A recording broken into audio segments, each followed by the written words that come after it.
মাহি মিলি মাল নমালো নমাই মোৰ লগৰে হয় নাৰিকল আনিলে গুগুনে কি কয় এইটো মই নাজানো ই আহিলে দাম পৰিছে আমাৰ লগৰটোৱে ক'লে 70 টকা তাৰ ময়ো ওচৰত আছো ই ক'লে যে 70 টকা দাম শুনি এনেকুৱা টেমা গৰম হৈ গ'ল তাৰ সুদূৰ বাই মিচিং বোলে তহঁতে ইয়াত থাকিব পাই মেলি বেছি কৰিছ বোলে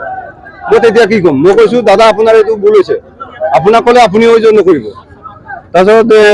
আটকুৱা আহি মেলি মোক ক'লে কাজিয়া কৰিব নালাগে তাৰ এইটো ভাবি মেলি মই ভৱিষ্যতলৈ চিন্তা কৰি মেলি লাহেকে আছো আকৌ ঘূৰি আহি মেলি মাৰিছে দীঘল এটা পাইম নে কি কলাকে ৰদ নে পাইম নেজানো মোটা আছিলে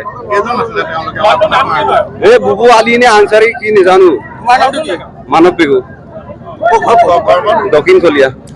এটাই কথা ক'ব বিচাৰিছো জাতি তৰিক কথা লাগিব নহলে আমি ৰাস্তা এৰি নিদিওঁ প্ৰশাসনে প্ৰশাসনৰ কাম কৰিব লাগে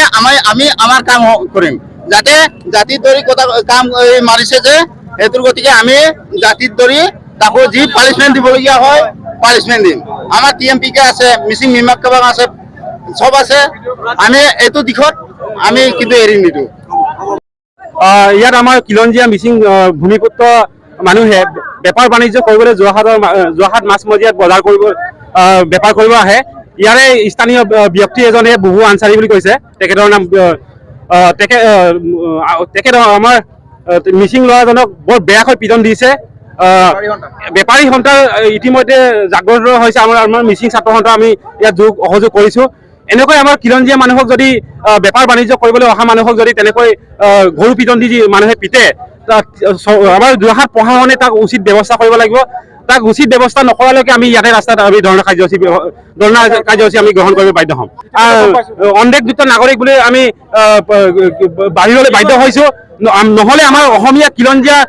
মুছলিম মানুহে আমাৰ কিলঞ্জীয়া মানুহৰ ওপৰত তেনেকৈ হাত নুদায় তেখেত সন্দেহযুক্ত নাগৰিক সেয়ে এইকাৰণে তেখেত তেনেকুৱা কাৰ্যসূচী গ্ৰহণ কৰিব বাধ্য হৈছে